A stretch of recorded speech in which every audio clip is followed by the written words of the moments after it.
Devant nous, il y avait... Mais qu'est-ce que c'est que ces saletés, des hippopotames? Oui, des hippopotames tout là. Ah, ça alors c'est inouï.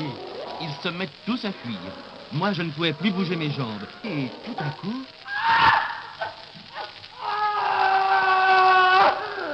J'étais en train de marcher sur Max Régnier qui était allongé par terre. Alors, ce qu'on vient d'entendre, c'est la voix de Robert Desnos, qui était grand poète français, disparu en 1945 en déportation.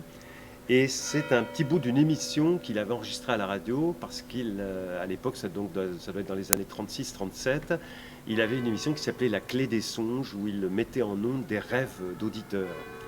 Et Desnos disait... comme une boutade, je suis le poète le plus écouté de France, puisqu'il avait des milliers d'auditeurs. Et c'est un petit peu voilà, le modèle, enfin le mentor qui m'a poussé à aller de plus en plus vers la poésie qu'on dit et non pas la poésie qu'on lit.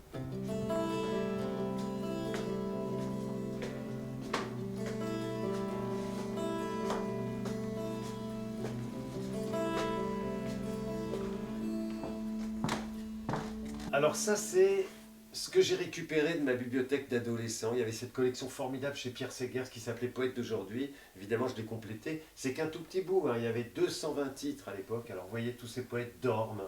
Arghezi, Andréadi, Artaud, Cadou, Quérol, Loïs Masson, etc. Je ne vais pas tous vous les dire, hein. Tous ces poètes dorment pour l'instant, mais il suffit d'en tirer un pour le réveiller.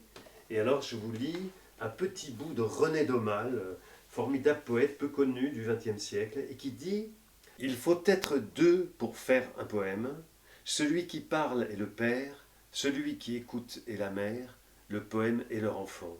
Le poème qui n'est pas écouté est une semence perdue. » Formidable, René Daumal.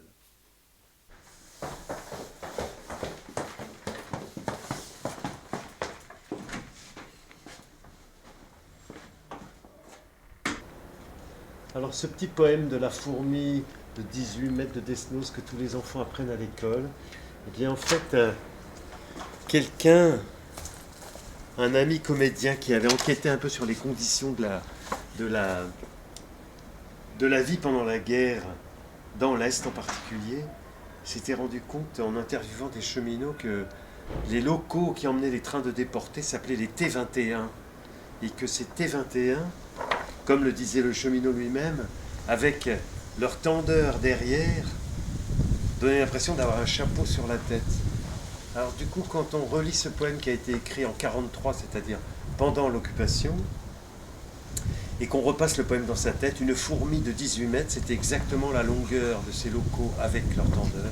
Une fourmi de 18 mètres, avec un chapeau sur la tête, ça n'existe pas. Une fourmi traînant un char plein de pingouins et de canards, ça n'existe pas. Une fourmi parlant latin, parlant chinois et javanais, ça n'existe pas. Et pourquoi pas? C'est un petit peu inquiétant. La poésie devrait être prise plus au sérieux et les poètes devraient moins se prendre au sérieux. En réel garde, en arsenic de roche, en or piment, en salpêtre chaud vive, en plomb bouillant pour mieux qu'on les émorche, en suif et poids détrempés de lessive, faite d'étrons et de pissanes juives, en lavaille de lépreux qui se décrottent, en raclure de pieds et vieilles bottes, soit frites les langues, soit frites les langues envieuses, soit frites les langues, soit frites les langues ennuyeuses. Au départ, j'étais chanteur, donc j'ai mis pas mal de textes de poètes en musique et je les chantais dans des spectacles. Et en même temps, il y avait cet autre volet qui était l'intervention de rue. Et puis petit à petit, j'ai consacré, en fait, même avant même de faire dans la rue, j'ai consacré des spectacles entiers à des poètes. Et rien pour les enfants trouvés. Les perdus, oui, je les console, car s'ils doivent être retrouvés par justice chez Marion l'idole, je leur donne de mon école une leçon élémentaire. Qu'ils ne se haussent pas du col. La voici, et c'est la dernière. Frères humains, qui après nous vivez, n'ayez les cœurs contre nous endurcis, car si pitié de nous pauvres avez, Dieu en aura plutôt de vous merci. Robert breton, Jacques Prévert. Georges, Ribemont des Seignes, Georges, Perronce, Georges, Brassens. L'idée, c'était d'aller dire de la poésie dans des endroits où on l'attend pas du tout.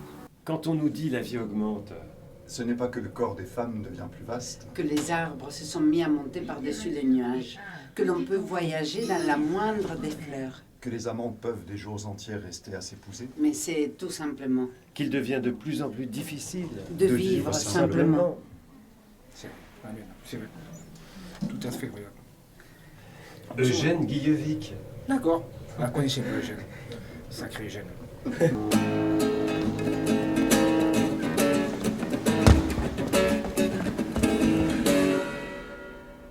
Leurs chants sont plus beaux que les hommes, plus lourds d'espoir, plus tristes aussi, et plus longue est leur vie. Plus que les hommes, j'ai aimé leurs chants. J'ai pu vivre sans les hommes, jamais sans les chants. Il m'est arrivé d'être infidèle aux femmes que j'aimais, jamais aux chants que j'ai chantés pour elles. Jamais non plus les chants ne m'ont trompé. Dans ce monde, de tout ce que j'ai pu boire et manger, de tous les pays où j'ai voyagé, de tout ce que j'ai pu goûter et entendre, rien. Rien ne m'a jamais rendu aussi heureux que les chants des hommes.